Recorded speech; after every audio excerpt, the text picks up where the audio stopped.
Hello प्यारे बच्चों, मैं नितिन भैया आपके सामने आ गया हूँ। Class 12 political science the end of bipolarity. आज हम करने वाले हैं अपना लेक्चर नंबर 3।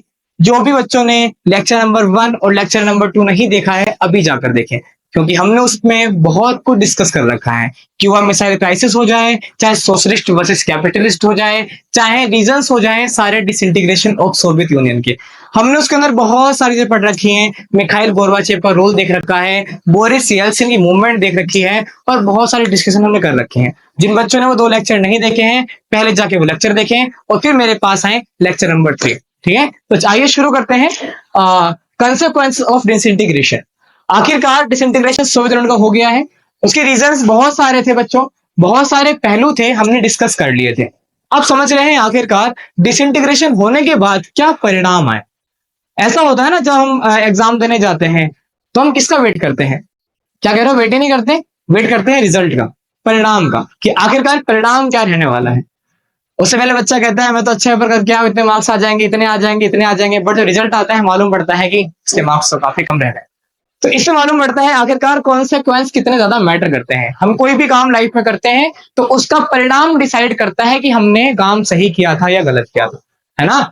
और कुछ लोग यही मानते हैं कि परिणाम ही देखना चाहिए, है ना। तो लोग जर्नी नहीं देखते, कॉन्सिक्वेंस देख लेते हैं, रिजल्ट देख लेते हैं। तो आइए समझते हैं आखिरकार जर्नी के बाद में क्या रिजल्ट, क्या कॉन्सिक्वेंस रहा सोवियत यूनियन डिसइंटीग्रेशन में। ठीक है बच्चों, तो पहले यहाँ पे बात बहुत क्लियर है। जैसे सोवियत संघ डिसइंटीग्रेशन हो गया तो इनडायरेक्टली अमेरिका की, वेस्टर्न कंट्रीज की या कैपिटलिज्म की जीत हो गई अब सोशलिज्म पे। अब समाजवाद पर पूंजीवाद हावी हो चुका था, और अब ये जो डिबेट चल रही थी कि समाजवाद बेटर है या पूंजीवाद बेटर है, वो खत्म हो गई बच्चों, क्योंकि अब बहुत क्लियर हो गया कि पूंजीवाद is far better than socialism, है ना। Capitalism is far better than socialism, क्योंकि यहाँ पे अमेरिका, वेस्टर्न कंट्रीज और खुद सोवियत संघ के देश, खुद सोवियत संघ के देश डिमांड करने जा रहे थे अब कैपिटलिज्म के। ठीक है बच्चों, क्लियर। तो आखिरकार पहली बात तुम समझ गए कि पूंजीवाद समाजवाद पर हावी हो गया और डिबेट खत्म हो गई। उसके बच्चों क्या हमने सीखा? हम जानते हैं 1991, ये डेट आपको याद रखनी ही रखनी है। कोल्ड वॉर याद है बच्चों? पहला लेक्चर याद करो, क्यूबा मिसाइल क्राइसिस, मैंने वहां लिखवाया था कोल्ड वॉर 1945 से 1991। कुछ बच्चे कहते हैं भैया लिखवाते नहीं हो, क्यों नहीं लिखवाते? तो बच्चों मेरा बहुत सिंपल मानना है कि लिखवाने से अभी आपका सिर्फ टाइम वेस्ट होगा। चैप्टर एंड होते ही आपके पास नोट्स आ जाएंगे, नोट्स आते ही वहां पे सारी डेट्स मेंशन होंगी, आप सारे डेट्स को अच्छे से याद कर लेना, और याद करने के बाद में फिर आपको कोई दिक्कत नहीं आएगी। एक तरफ लेक्चर, एक तरफ सारी डेट्स, अच्छे से नोट्स, नोट्स पढ़ो, लेक्चर देखो, एग्जाम पढ़ के, है ना। अब समझते हैं सेकंड पॉइंट ये था बच्चों कि किस तरह से कोल्ड वॉर 1991 में एंड हो चुका था। जैसे डिसइंटीग्रेशन हुआ सोवियत यूनियन का, तो कोल्ड वॉर वाला कॉन्सेप्ट ही खत्म हो गया। अब जो वेपन्स की होड़ थी कि ज्यादा वेपन्स किसके पास स्ट्रांग है, ज्यादा आर्म्स किसकी स्ट्रांग है, वो अब खत्म हो चुकी थी, क्योंकि कैपिटलिज्म या ये कहो बच्चों अमेरिका जीत चुका है आज सोवियत संघ, है ना। आज अमेरिका ने दिखा दिया कि भाई क्यों अमेरिका इतना पावरफुल देश है, क्यों इसका पूंजीवाद इतना बेहतर है समाजवाद। ठीक है, उसके बाद बच्चों यहाँ पे क्या आता है, जब कोई भी किसी देश के अंदर बहुत बड़ा चेंज आता है, बहुत बड़ा चेंज आता है, तो वहां की पॉलिटिक्स जो है बहुत सडनली चेंज होती है ना। आज की क्लास बच्चों बहुत इंटरेस्टिंग है, बहुत इंटरेस्टिंग क्लास है आज। आज हम पढ़ेंगे डिसइंटीग्रेशन सोवियत यूनियन, फिर पढ़ेंगे शॉक थेरेपी, और फिर कॉन्सिक्वेंस ऑफ शॉक थेरेपी, है ना। तो वैसे यहाँ पे पॉलिटिक्स की अगर बात की जाए तो यहाँ अमेरिका जीत चुका है, और अब वर्ल्ड के सामने ये बहुत बड़ी समस्या है कि वर्ल्ड अब क्या यूनिपोलर रहने वाला है। समझ में आ रही है बात? पहले 2 ध्रुवीयता था, बायपोलर था, सोवियत संघ वर्सेस यूएसए, संयुक्त राज्य अमेरिका। अब क्वेश्चन यहां पर यह है कि सोवियत संघ तो खत्म हो चुका है, तो क्या वर्ल्ड पूरा यूनिपोलर रह जाएगा, अमेरिका साइड चला जाएगा, या वर्ल्ड में जो बाकी देश हैं वो सब मिलकर एक ग्रुप बनाएंगे, एक महादेश बनाएंगे, और वर्ल्ड अब मल्टीपोलर बन जाएगा, है ना, बहुत ध्रुवीयता बन जाएगा। तो इसमें आप बता सकते हो क्या होगा, है ना। तो सब बच्चे जानते हैं इसका आंसर क्या है, पूंजीवाद जीत चुका है समाजवाद पे। तो सिंपल आंसर है इसका कि बच्चों अब वर्ल्ड यूनिपोलर हो चुका है। अमेरिका ने अर्थव्यवस्था वाइज, अपने आर्म्स वाइज, या कह लो अपनी विचारधारा, पूंजीवाद को थोपना सब पे लागू कर दिया है, और अब वर्ल्ड यूनिपोलर बन के रह चुका है। तो 3 बातें क्लियर हो गई हमारे पास। पहली बात क्या थी बच्चों? पहली बात ये थी कि अब सोशलिज्म जीत चुका, सोशलिज्म हार चुका है पूंजीवाद से, पूंजीवाद जीत चुका है। सेकंड बात ये थी कोल्ड वॉर एंड हो गया है। और थर्ड बात यहां पर यह है कि अमेरिका ने पूरे वर्ल्ड को यूनिपोलर कर दिया है। क्लियर? अब देखते हैं आगे। इसके बाद बच्चों यहाँ पे क्या लिखा हुआ है, अब सभी देश जो हैं जो सोवियत संघ से अलग हो चुके हैं, तो छोटे मोटे देश थे, मैंने कल आपसे बात करी थी कि छोटे मोटे देश बहुत डिमांड कर रहे थे, है ना, उससे अलग होने डिमांड कर रहे थे, सोवियत संघ से अलग होने की बात कर रहे थे क्योंकि सरकार से वो नाखुश थे। तो अब वो देश अपने आप को स्ट्रांग कैसे कहें? पहले तो उनके पास में रूस जैसा बड़ा देश साथ खड़ा हुआ था, है ना, जो देश रूस का बड़ा देश साथ में खड़ा हुआ है तो उन्हें डरने की कोई जरूरत नहीं थी। बट अब दिक्कत है, अब बच्चों दिक्कत यहां पर ये उठ जाती है कि अब किसके सहारे, अब किसके शोल्डर पे रख के हथियार चलाया जाए, है ना। तो यहाँ पे शोल्डर किसका अब रखा जाएगा, तो इन्होंने फिर से एक ग्रुप बनाने का डिसाइड किया। और जो देश यूरोपीय संघ के पास में आते हैं, जो देश सोवियत संघ से यूरोप की तरफ मुड़े हुए हैं, ईस्टर्न यूरोपीय कंट्री कह सकते हैं, वो नाटो का हिस्सा बनना शुरू होने लगे थे। सिर्फ इतना ही नहीं, जो बाकी देश हैं वो बाल्टिक क्षेत्र के साथ मिलने लगे थे, अपने ग्रुप स्ट्रॉन्ग करने लगे थे। और बाद में पढ़ेंगे कि जो बीच में एशिया के जो मिड एशिया कह सकते हैं या मिड सोवियत यूनियन कंट्रीज हैं, वो रशिया के साथ चली गई थी। मतलब सभी ने अपना अपना कहीं ना कहीं ग्रुप बना लिया था, है ना। इसे बच्चों ग्रुप के मतलब अलायंस कहो, अलायंस ज्यादा अच्छा वर्ड है पॉल साइंस में, क्योंकि हम बात कर रहे हैं यहाँ पॉलिटिकल साइंस में वर्ड्स की। जो आपका वर्ड्स मैनेजमेंट होगा आंसर के अंदर, वही मैटर करेगा कि आपको मार्क्स कितने मिलने वाले हैं। ठीक है, आपका लिखने का तरीका तो मैटर करता ही है, साथ में वर्ड सिलेक्शन बहुत मैटर करता है बच्चों एग्जाम, है ना। वर्ड सिलेक्शन इतना अच्छा होगा, टीचर बोलेगा कि बच्चा कितना पढ़ के आया है। तो यहाँ पे अलायंस बनना शुरू हो गया था। क्लियर? तो यहाँ पे बहुत सारे देश नाटो का हिस्सा बनना चाह रहे थे, और यहाँ तक कि कुछ देश अपने आप को और अच्छा दिखाने के लिए रूस के साथ संबंध अच्छे कायम कर रहे थे। और सिर्फ इतना ही नहीं बच्चों, कुछ देशों ने वेस्ट कंट्री के साथ सहारा लिया, और साथ में यूएस चाइना इस कंट्री के साथ में अपने रिलेशन स्ट्रॉन्ग करने शुरू कर दिए। अब ये सोवियत संघ ब्रिटेन से सब कम शुरू हो गया था। तो हमने डिसइंटीग्रेशन के कॉन्सिक्वेंस पढ़ लिए हैं बच्चों, बहुत सिंपल कॉन्सिक्वेंसेस थे। सोशलिज्म हार चुका है पूंजीवाद से, कैपिटलिज्म से। फिर हमने पढ़ा कोल्ड वॉर एंड हो गया है। फिर हमने पढ़ा यूनिपोलर वर्ल्ड बन चुका है। फोर्थ हमने पढ़ा कि जो भी कंट्रीज हैं यहाँ पे सोवियत संघ से निकली हुई छुटके मुटके देश जो हैं वो अपने अलायंस बनाने शुरू कर देते हैं, अपने रिलेशन स्ट्रॉन्ग करने शुरू कर देते हैं। समझ में आ रही बात, है ना। आप भी हमने कॉन्टेक्ट बनाते होंगे ना।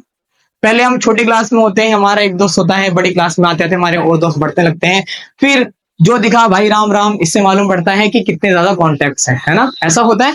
आज मैं पढ़ाता हूँ तो टीचर हूँ, तो मेरे पास कितने ही बच्चे आते हैं, तो हमारे कॉन्टेक्ट्स लगातार जैसे से एज बढ़ती है वैसे वैसे कॉन्टेक्ट्स बढ़ते रहते हैं। तो सेम कहानी यहाँ भी है, छोटे मोटे देश हैं, अगर आप अपने आप को फाइनेंशियली इकोनॉमिकली या कुछ भी कह लो सिक्योरिटी वाइज स्ट्रॉन्ग बनाना चाहते हैं, तो अलायंस तो बनाएंगे ना बच्चों, है ना। अब बात करते हैं शॉक थेरेपी की। ये बहुत ज्यादा इंपॉर्टेंट कॉन्सेप्ट है बच्चों।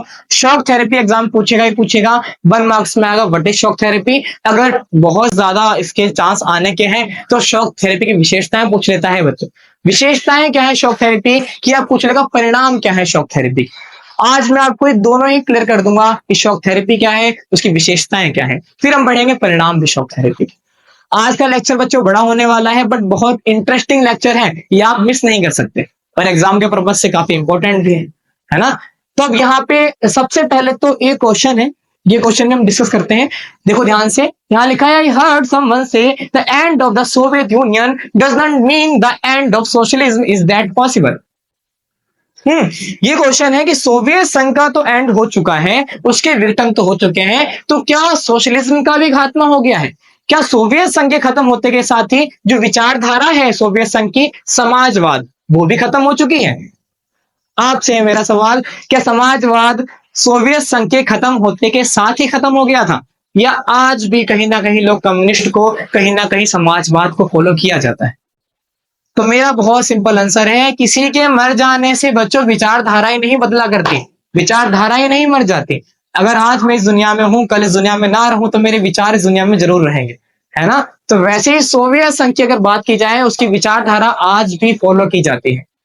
अब बच्चे बोलेंगे, बच्चों भैया कहाँ फॉलो करी जाती है, कुछ तो हमें आइडिया दो। तो थोड़ा सा मैं इंडिया का ही एग्जाम्पल लेके दिखा देता हूं। अब याद करो, सोवियत संघ में कम्युनिस्ट पार्टी थी जो सोशलिस्ट फॉलो करते थे। अगर आपको नहीं पता तो इंडिया में भी कम्युनिस्ट पार्टी है। और ये पार्टी जब इलेक्शन हुए थे अपने सबसे पहले इलेक्शन 1951-52 के बीच में हुए थे अक्टूबर में, उस टाइम पे भी सीपीआई नाम से कम्युनिस्ट पार्टी ऑफ इंडिया नाम से बहुत फेमस थी। तो इसकी विचारधाराएं भी कुछ कुछ हद तक सिमिलर है, प्रॉपर तो नहीं है वैसे ही, बट बहुत हद तक सिमिलर है। इससे मालूम पड़ता है कि विचारधाराएं नहीं मना करती, और ये आज भी कहीं हद तक फॉलो होती है, क्योंकि डिसइंटीग्रेशन तो 1991 में खत्म हो गया था, बट फिर भी फॉलो की जाती है। तो सोवियत संघ की जो विचारधाराएं थी, कम्युनिज्म था, सोशलिज्म था, वो नहीं खत्म हुआ था। तो सोवियत संघ का विघटन हो चुका है, बट विचारधाराएं बच्चों जिंदा रहती हैं। आइडियोलॉजी कभी एंड नहीं हो सकती। ठीक है, अब शॉक थेरेपी पढ़ते हैं। शॉक थेरेपी क्या है, एक बात समझो ध्यान से। शॉक थेरेपी मीनिंग होता है, शॉक थेरेपी मतलब आघात पहुंचाकर उपचार करना। जैसे कोई आपको बहुत मारे, ऐसा होना नहीं चाहिए वैसे, मान लो आपकी लड़ाई हो जाती है फुल डिशम डिशम, और कोई आपको सूट देता है और फिर वही व्यक्ति आपको इलाज करा देता है। थोड़ा ऑकवर्ड है, बट ये बात हो सकती है ना। तो कुछ कुछ वैसा यहाँ पढ़ने वाले हैं, किस तरह से वेस्टर्न कंट्रीज, अमेरिका, इन देशों ने मिलकर ही सोवियत संघ का विघटन करवाया था। इनका बहुत उसके में रोल था, और बाद में इन्हीं देशों ने वो सोवियत संघ के विघटन वाले देशों की हेल्प करना शुरू कर दिया था। अब ये हेल्प किस तरह से करी गई है वो पढ़ेंगे हम लोग। ठीक है, एक बार ध्यान से देखो बच्चों। अब यहाँ पे बट यह है सोवियत संघ, अगर कुछ देश तो ऐसे हैं जो रशिया के साइड में है, कुछ देश यूरोपीय देशों के साइड में है, कुछ अमेरिका की साइड में है, और कुछ एशियन कंट्रीज संपर्क अपने अच्छा करना चाह रहे हैं। ये हमने पढ़ लिया है। इसके बाद में जो शॉक थेरेपी है, इसकी अगर इंटेंसिटी वगैरह की बात की जाए तो बहुत ज्यादा दो इंपॉर्टेंट पैराग्राफ्स यहाँ पे दे रखे हैं, ये आपको पढ़ने बहुत जरूरी है। इसलिए पढ़ूंगा लाइन बाय लाइन ताकि आपको समझ में आए। पहले है, each of these countries was required to make a total shift to a capitalist economy which meant rooting out completely any structures evolve during the Soviet period. अब यहाँ पे सारे देश जो सोवियत संघ से अलग हो चुके हैं, वो पूरी तरह से कैपिटलिस्ट अपनाने वाले हैं, वो अपनाने वाले हैं पूंजीवाद। तो सडनली विचारधाराएं चेंज करने से, सडनली जो तरीका है काम करने का चेंज करने से, या तो ग्रोथ बहुत स्पीड में हो जाती है या एकदम डिमोलाइजेशन आ जाता है। इसका मतलब यहाँ पे ये है कि सडन क्या ये अपनी आइडियोलॉजी, काम करने के तौर तरीके चेंज कर पाएंगे, है ना? इसको हमें समझना है। All it means that private ownership was to be the dominant pattern of ownership of property. Privatization of state assets and corporate ownership patterns were to be immediately brought in. अब यहाँ पे बच्चों सभी चीजें प्राइवेट होने वाली हैं। अब प्राइवेटाइजेशन आने वाला है, जो स्टेट गवर्नमेंट है उसका रोल कम से कम होने वाला है, प्राइवेटाइजेशन आएगा, और बहुत सारी चीजें, जहां तक खेती भी प्राइवेट होने वाली है। ठीक है, तो इससे मालूम पड़ता है कि किस तरह से प्राइवेटाइजेशन यहाँ पे आने वाला है। Collective farms were to be replaced by private farming and capitalism in agriculture. This transition ruled out any alternate or third way other than state-controlled socialism or capitalism. तो यहाँ पे बच्चों क्या हुआ, जो फार्मिंग है, जो कलेक्टिव सामूहिक खेती थी, वो भी बच्चों अब प्राइवेट कर दी गई है, और यहाँ पे अब जो कैपिटलिज्म है वो ही सभी फॉलो करने वाले हैं। सोशलिज्म अब फॉलो नहीं होने वाला, अब कैपिटलिज्म फॉलो होने वाला है। तो हमारा जो पहला लेक्चर था सोशलिज्म वर्सेस कैपिटलिज्म, उसमें कैपिटलिज्म जीत चुका है सोशलिज्म से।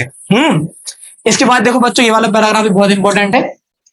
Shock therapy also involved a drastic change in the external orientation of these economies. Development was now envisaged through more trade, and thus a sudden and complete switch to free trade was considered essential. The free trade regime and foreign direct investment (FDI) were to be the main engines of the change. These also involved openness to foreign investment, financial opening up or deregulation and currency convertibility. अब बच्चों यहाँ पे क्या हुआ, shock therapy ने सभी जो बाहरी मुद्दे थे, विदेश पॉलिसीज वगैरह थी, वो चेंज करने शुरू कर दी। अब ये सभी देश जो है बहुत ज्यादा संबंध अच्छे करने के लिए व्यापार को आगे बढ़ा देते हैं। अब यहाँ पे एफडीआई, फॉरेन डायरेक्ट इन्वेस्टमेंट, हाँ रुक जाओ एक सेकंड बच्चों, हाँ फॉरेन डायरेक्ट इन्वेस्टमेंट, इस पे सभी हस्ताक्षर करना शुरू करते हैं और अपने व्यापार को बढ़ावा देते हैं। इसको बच्चों हम कह सकते हैं मुक्त व्यापार तरीका अपनाते हैं, मुक्त व्यापार। इसका मतलब ये है कि गवर्नमेंट का जो रूल था, गवर्नमेंट की जो रेस्ट्रिक्शंस थी, कंडीशंस थी, उन्हें बिल्कुल कम से कम कर दिया गया। अब इस हद तक प्राइवेटाइजेशन फॉलो हुआ, उन देशों ने कैपिटलिज्म फॉलो किया कि व्यापार को बढ़ाया।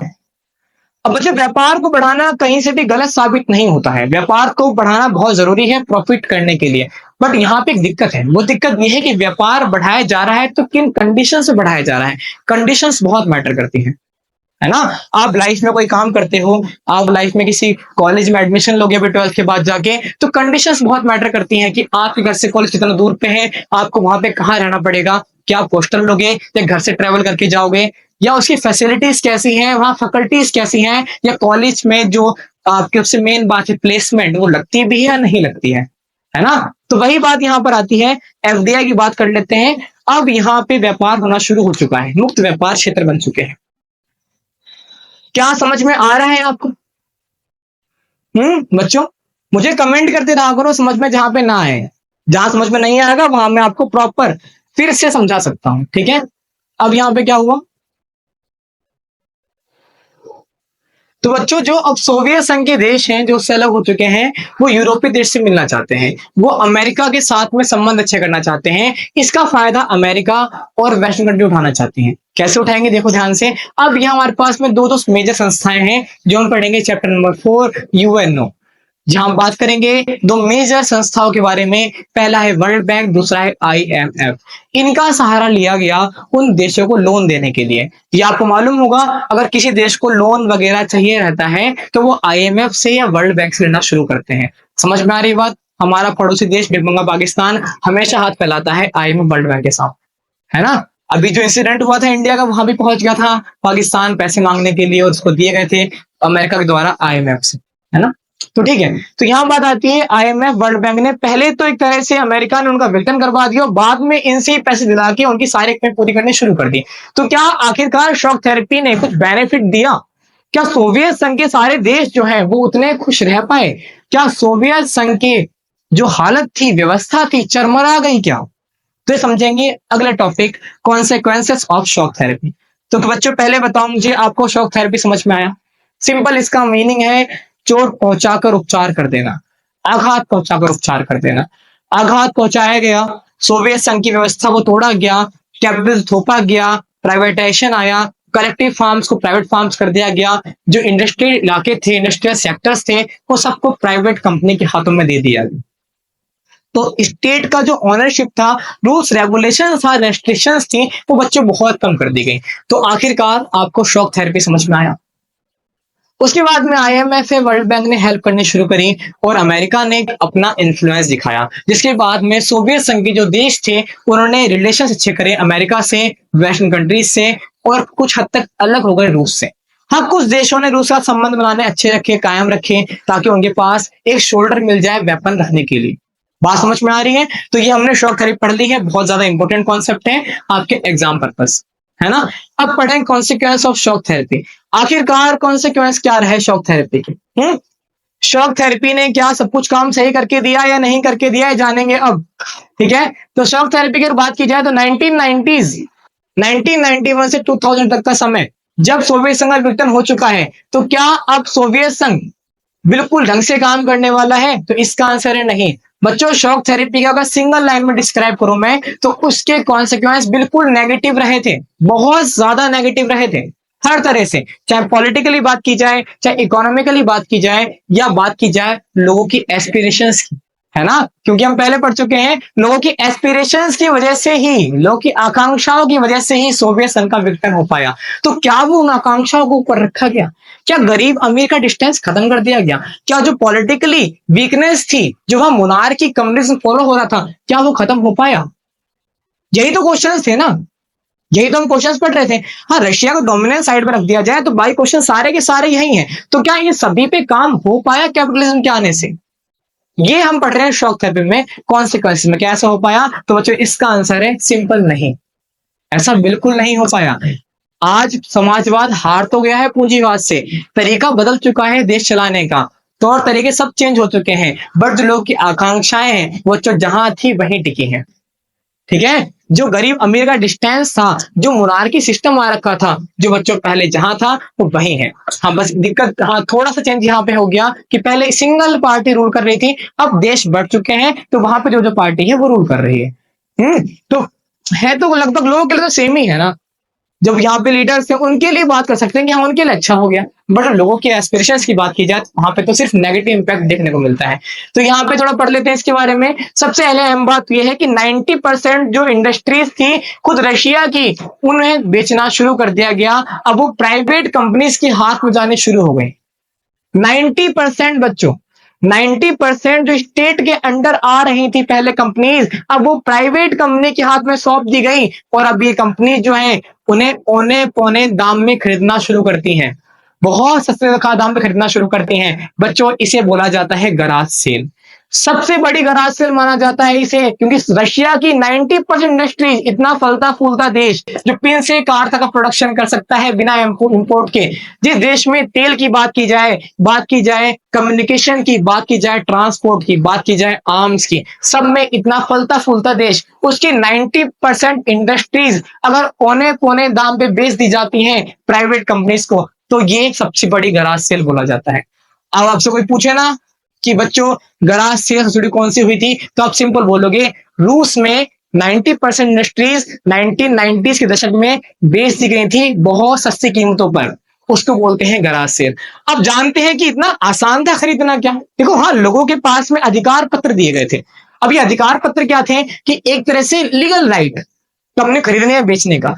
अब ये अधिकार पत्र को बेच दिया गया था काला बाजारियों को बहुत सस्ते दामों पे, जिसकी वजह से हम कह सकते हैं कि बहुत जो पहले करप्शन था अब वो बहुत ही बढ़ गया। एक तरह से पहले भी था और अब भी है, मतलब कुछ भी नया नहीं हुआ। अब लोग करप्शन खुद करना शुरू कर चुके हैं, पहले लीडर्स करते थे अब लोग करना शुरू कर चुके हैं, है ना। हाँ, कुछ हालत हमारे देश की भी ऐसी है बच्चों।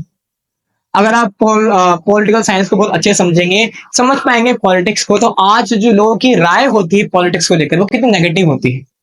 अगर किसी इंडियन क्रिकेट टीम की बात की जाए या किसी और डिपार्टमेंट फिल्म इंडस्ट्री की बात की जाए, तो अगर किसी एक्टर को थोड़ा सा बढ़ावा मिल जाता है, कोई ऐसा प्लेयर टीम में आ जाता है जिसको लोग कहते हैं कि यार इसको जगह नहीं देनी चाहिए थी, तो हम क्या बोलते हैं, देखो यहाँ पे राजनीति हो रही है, देखो यहाँ पॉलिटिक्स हो रही है, देखो वहां नेपोटिज्म है, पॉलिटिक्स है, ये बंदा पॉलिटिक्स के दम पे यहाँ पे आया है, ऐसा बोला जाता है। तो आखिरकार इतनी नेगेटिव इमेज क्यों राजनीति? क्या राजनीति इतनी बेकार चीज है?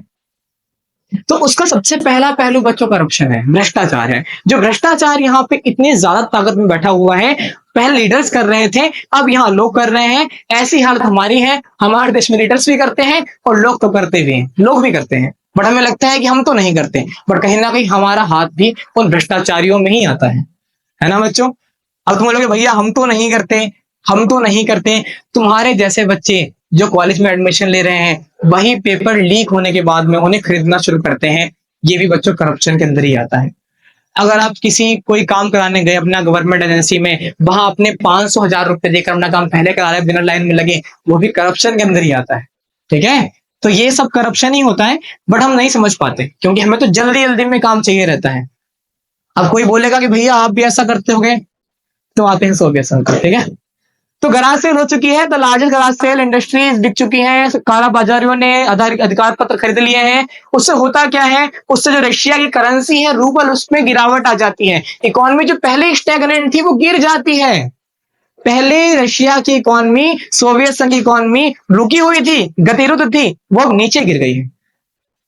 जो इकोनॉमी 1980s में थी सोवियत संघ की, वो 1990s में 10 साल में गिर चुकी है। तो जो लोगों ने एक्सपेक्ट किया था कि संपूजीवाद के आने से उनकी इकोनॉमी बढ़ जाएगी, आकांक्षाएं पूरी हो जाएंगी, प्रोडक्शन लेवल इंक्रीज होगा, वेस्टर्न कंट्री से टेक्नोलॉजी की कहीं ना कहीं कंपेयर कर सकेंगे, उनकी बराबरी ले सकेंगे, ऐसा कुछ नहीं हुआ। हुआ क्या हुआ, शौक लगा, सिर्फ शौक, क्योंकि हम पढ़ ही रहे शौक थेरेपी, तो लोगों को यहाँ पे शौक लगा बच्चा, है ना। तो यहाँ पे होता क्या है, जीडीपी अचानक से गिरनी शुरू हो जाती है और रशिया की करेंसी रूबल में गिरावट आ जाती है। इसके बाद बच्चों यहाँ पे क्या होता है, सबसे इंपॉर्टेंट बात है, सबसे इंपॉर्टेंट बात, लोगों की आकांक्षाएं। तो गरीब अमीर के बीच का डिफरेंस क्या वो बराबर हो पाया? क्या गरीब अमीर का डिफरेंस जो है खत्म हो पाया? तो बच्चों यहाँ गरीब अमीर डिफरेंस बहुत तेजी से और बढ़ गया, है ना। देखो इंडिया में भी हम बात करते हैं, जब मैं बार बार इंडिया को क्यों बीच में लेके आ रहा हूं, क्योंकि आप कहीं हद तक रिलेट कर पाओ, समझ पाओ। कभी कभी क्या होता है, जो जो मुश्किल होती हैं उन्हें समझाने के लिए हमें अपने आसपास का एग्जाम्पल लेना पड़ता है। तो इंडिया की अगर बात की जाए तो यहाँ भी गरीब अमीर में काफी डिफरेंस है। है ना। हम सब जानते हैं इंडिया में रिजर्वेशन आया था क्योंकि यहाँ पे बहुत ज्यादा मात्रा में डिस्क्रिमिनेशन था, असमानता फैली हुई थी, असमानता जाति पर डिपेंड थी, असमानता धर्म पर डिपेंडेंट थी, बट ये मत भूलो असमानता फाइनेंशियल कंडीशन पर भी डिपेंडेंट थी। तो पॉलिटिशियंस ने रिजर्वेशन लेके आया है जातिवाद को खत्म करने के लिए, धार्मिक विचारों को खत्म करने के लिए, कि लोग भाई मिलजुल कर रहेंगे, बट वो खत्म नहीं कर पाए। तो फाइनेंशियल गैप, जो इकोनॉमिकल गैप था एक पुअर पीपल और एक अमीर रिच पर्सन में, उसको खत्म नहीं कर पाए। और वही डिफरेंस कहीं ना कहीं डिस्क्रिमिनेशन क्रिएट कर रहा है। तो जो सोवियत संघ नहीं कर पाया वो हम भी नहीं कर पाए। बल्कि सोवियत संघ में तो अब ब्रिटेन के बाद तो बहुत ज्यादा डिस्क्रिमिनेशन हो चुका है, अमीर गरीब में डिफरेंस बहुत क्रिएट हो गया है। अमीर गरीब के पीछे बच्चों कौन आता है? Middle class. उनकी बात भी कर लेते हैं। तो मिडिल क्लास, यहाँ पे अगर जो मिडिल क्लास की बात की जाए, इसको बहुत तेज धक्का लगा। जो इंटेलेक्चुअल लोग थे, थोड़े से समझदार लोग थे, उन्होंने अपने आप को शिफ्ट करना शुरू कर दिया। बट जो मैक्सिमम मिडिल क्लास था वो पिछड़ गया, बहुत पीछे हो गया इकोनॉमिकली वाइज, बहुत पीछे हो गया बच्चा। ठीक है, अब हम बात करते हैं जो बड़ी बड़ी कंपनी इंडस्ट्रीज होती हैं, एक बार के लिए वो घाटा झेल सकती हैं, बट जो छोटे मोटे दुकानदार हैं, जो छोटी मोटी फैक्ट्रीज हैं, वो उतना घाटा नहीं झेल सकते, वो गराज सेल का हिस्सा नहीं बन सकती। अगर वो हिस्सा बन जाएंगे तो उनपे बहुत ही नेगेटिव इंपैक्ट पड़ेगा। ऐसा होता है या नहीं होता? समझ में आ रहा है या नहीं आ रहा? समझ में प्रॉपर आ रहा होगा, क्योंकि मैं ऐसा कोई पॉइंट नहीं है जो नहीं छोड़ा, नहीं पढ़ा रहा आपको, सभी पॉइंट आपको एक्सप्लेन कर रहा हूं। ठीक है, इसके बाद बच्चों बात करते हैं, जब किसी भी देश में इतने कम दांव पर चीज बिकनी शुरू हो जाती हैं तो शुरू होता है माफिया वर्ग। तो यहाँ पे माफिया वर्ग का उदय होता है। ठीक है, अब यहाँ पे माफिया वर्ग आ चुका है, तो जो अच्छा होने को था वो और बुरा होने जा रहा है इस सोवियत संघ के अंदर। इसके बाद बच्चों मेन बात आती है, ये बहुत ज्यादा इंपॉर्टेंट पैराग्राफ है, ये आपको पता होना चाहिए। ये वाला इंपॉर्टेंट पैराग्राफ बहुत ज्यादा है, कि हम जो बात कर रहे थे पॉलिटिकल पार्टी के मोनार्की सिस्टम की, हम बात कर रहे थे उस सोशलिज्म की जहां कम्युनिस्ट पार्टी 70+ ईयर राज करती है और अनअकाउंटेबल रहती है लोगों के लिए, जवाबदेह नहीं है, उत्तरदायी नहीं है। तो आखिरकार उसके जाने के बाद क्या चीजें सॉल्व हो पाई, क्या रिजॉल्व कर पाया सोवियत संघ अपने आप को? ये आज भी क्वेश्चन है। तो रियलिटी यहां पर क्या बोलती है बच्चों, कि यहां पे प्रायोरिटी दी गई इकोनॉमिक ट्रांसफॉर्मेशन। इसके बाद में रशिया और जो बाकी देश थे उन्होंने प्रेसिडेंट की पावर को बहुत बढ़ा दिया, जो एग्जीक्यूटिव का सबसे मेन बंदा था उसको प्रेसिडेंट को रख दिया। अब प्रेसिडेंट के पास बहुत सारी पावर्स हैं, इतनी सारी पावर्स हैं प्रेसिडेंट के पास में कि उज्बेकिस्तान और तुर्कमेनिस्तान के प्रेसिडेंट ने पहले अपने आप को 10 साल तक राज करने के लिए कहा, और जैसे ही टाइम पीरियड पूरा होने गया तो उन्हें 10 साल और बढ़ा दिए। मतलब प्रेसिडेंट अपना कार्यकाल खुद बढ़ा पा रहा है। तो यहाँ पे एग्जीक्यूटिव में जो कुछ डेमोक्रेसी आने वाली थी वो बिल्कुल नहीं आई। अब तुर्कमेनिस्तान, उज्बेकिस्तान जो सोवियत संघ का हिस्सा थे पहले, अब यहाँ पे प्रेसिडेंट अपना कार्यकाल खुद बढ़ा पा रहा है। मतलब एक पार्टी सिंगल रूल कितना ढंग से काम कर पा रही है। तो बच्चों एस्पिरेशंस लोग यहाँ खत्म हो चुकी हैं। जो हम गरीब अमीर मिडिल क्लास लोग की आकांक्षाएं, नीड्स की बात कर रहे थे, वो बात अभी भी लागू होती है, कुछ भी बदला नहीं है। बस बदला है तो कैपिटलिज्म आ गया है समाजवाद के बदले, सोशलिज्म बदल गया है, कैपिटलिज्म में तरीके बदल गए हैं काम करने के, बट एट द एंड जो रिजल्ट है वो लगभग सिमिलर ही है, कुछ भी नहीं बदल पा रहा है ना। बल्कि अब तो लोग ये पछताएंगे कि आखिरकार हमने ये किया है क्यों, हमने क्यों डिमांड मूवमेंट्स वगैरह तख्तापलट वगैरह कराया जब हमें कुछ ऐसा मिला ही नहीं। ठीक है, तो यहां पे क्या होता है, प्रेसिडेंट एग्जीक्यूटिव का हेड बन जाता है। जुडिशियल कल्चर जो है, जुडिशियल कल्चर है वो उतना ज्यादा इफेक्टिव नहीं रह जाता, उसकी इंडिपेंडेंस, उसकी न्यायपालिका की जो ताकत है, आजादी, स्वतंत्रता, वो छीन ली जाती है। जो स्वतंत्रता न्यायपालिका की छीन ली जाती है तो फिर हम कैसे कह सकते हैं कि उस देश के निवासी खुश हों? देखो बच्चों, न्याय बहुत जरूरी है, हम सब जानते हैं। जस्टिस को ही सबसे ऊपर माना जाता है। हमारे देश में 3 पिलर्स भी हम सब जानते हैं, विधायिका है, कार्यपालिका है, न्यायपालिका है। सरकार अगर कोई काम करती है, सरकार कोई अगर चीज लागू करती है, कानून आता है, तो लोग विरोध कर देते हैं। तो कई बार इतना विरोध हाइपर हो जाता है कि न्यायपालिका सुप्रीम कोर्ट को उस लॉ को कैंसिल करना पड़ता है, उसमें चेंजेस करने की बात कहनी पड़ती है और सरकार को उसकी बात माननी पड़ती है। इससे मालूम पड़ता है कि हमारे देश में जुडिशरी है वो कितनी इंडिपेंडेंट है। जबकि यहां पे बच्चों क्या हो रहा है, जुडिशरी की जो इंडिपेंडेंसी थी वो उतनी इफेक्टिव नहीं रह गई है। तो अगर इफेक्टिवनेस ही खत्म हो गई तो जुडिशरी का काम ही क्या रह जाएगा। अगर आपकी स्वतंत्रता छीन ली जाए और आपको बहुत नॉर्मल सी बात है, बहुत सिंपल सी बात है, तुम्हारे लिए इंडिपेंडेंस मतलब है क्या? सबके लिए इंडिपेंडेंस अलग अलग होती है, सबके लिए इंडिपेंडेंस अलग अलग होती है। अगर घर में दो भाई बहन है तो बहन सोचेगी क्यों ना मुझे भाई के बराबर आजादी दे दी जाए, जैसे रात में घूम घाम के आता है तो मैं भी आ सकती हूँ, ऐसे उसके लिए इंडिपेंडेंस हो सकती है। लड़की के लिए क्या हो सकती है इंडिपेंडेंस, कि उसके पेरेंट्स डांटना बंद कर दें, या उसके पास मोबाइल फोन आ जाए, उसके पास बाइक आ जाए, वो रात में गेड़ी मार सके, उसके लिए इंडिपेंडेंस ये हो सकती है। सबके लिए इंडिपेंडेंस अलग अलग हो सकती है, बट सबकी कॉमन इंडिपेंडेंस क्या होती है बच्चों, कि अगर उनके साथ कोई क्राइम हो जाता है या उनके देख रेख में किसी का क्राइम हो जाता है तो उसको जस्टिस मिल रही है या नहीं मिल रही, और जस्टिस देने वाला क्या खुद इंडिपेंडेंस है या इंडिपेंडेंट है या नहीं है। अगर जस्टिस देने वाले के पास ही इंडिपेंडेंस नहीं है तो लोग फिर क्या उम्मीद करेंगे अपनी इंडिपेंडेंस? लोग कहां समझ पाएंगे, लोग कहां अपने आप को रिलेट कर पाएंगे गवर्नमेंट के साथ में? फिर कनेक्शन स्ट्रांग नहीं बच्चों, वीक हो जाएगा, लोगों की एस्पिरेशंस आकांक्षाएं दब जाएंगी, और अंदर रियलिटी यहां पर यह है कि लोग पहले से ज्यादा नाखुश हैं, है ना। बट किसको पड़ी है उन लोगों की? सरकार में आना सबसे ज्यादा इंपॉर्टेंट है। सरकार में आओ, काम करो, पैसा लूटो, करप्शन करो, तो तरीके बदलते रहो, उससे क्या फर्क पड़ रहा है? तो शॉक थेरेपी के रिजल्ट है। उसके बाद देखो बच्चों, अब यहाँ बहुत इंपॉर्टेंट है, ये पैराग्राफ दिखाया किस तरह से रिवाइव किया आखिरकार सोवियत कंट्रीज ने अपने आप।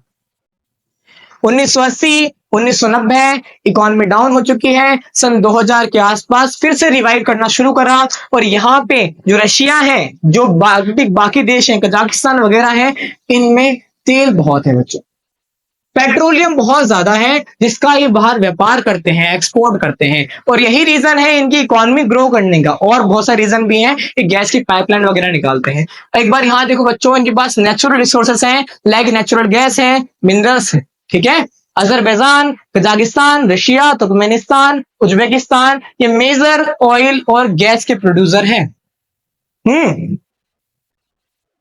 इंडिया भी मैक्सिमम जो गैसेस हैं, मैक्सिमम जो पेट्रोलियम है, वो रशिया से परचेस करता है। तो रशिया बहुत ही ज्यादा बड़ा प्रोड्यूसर है इन चीजों का।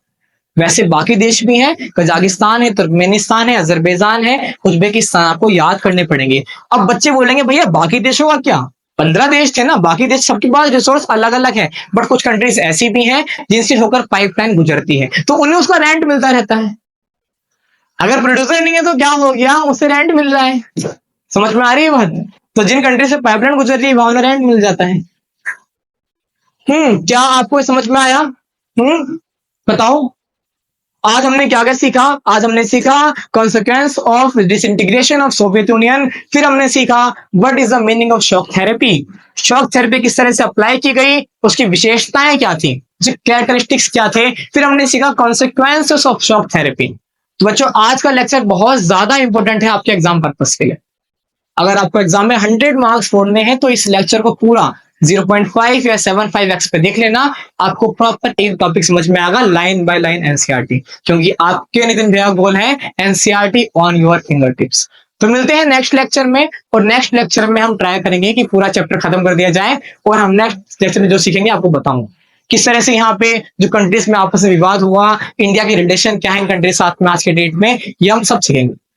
तो तब तक के लिए अलविदा बच्चों, थैंक यू, गुड बाय, नमस्कार। अगर बच्चों आपको वीडियो पसंद आई है तो इसको लाइक करें, कमेंट करें, सब्सक्राइब करें, एंड ज्यादा से ज्यादा बच्चों को शेयर करें, ताकि सबका भला हो सके, सब एग्जाम में अच्छे मार्क्स लेके आ पाए। तो मिलते हैं नेक्स्ट वीडियो में, बाय।